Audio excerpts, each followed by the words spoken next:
सखी। का हो सखी? आजकल बड़ा तू देखत हो उदास हो, तोहरे उदासी के कारण कुछ पता ना चलत हो।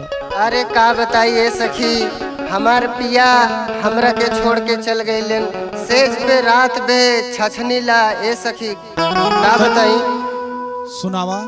सुनाई सुना। अरे बीतल रतिया हमरा से भूलाता नाई खे, पारदेसिया बला मुआ बुझाता नाई खे।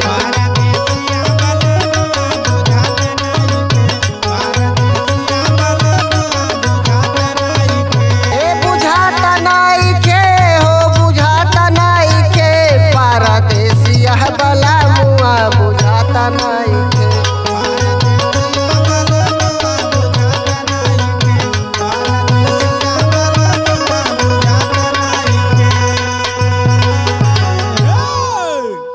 रही रही से झिया पे छछने परनवा,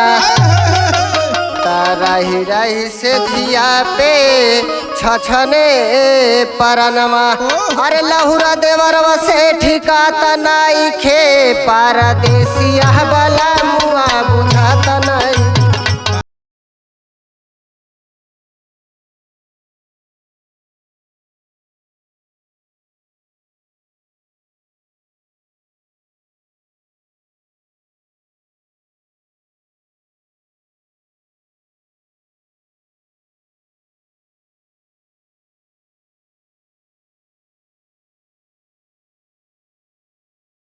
आईबा या सो होली में पिया जब ना आईबा।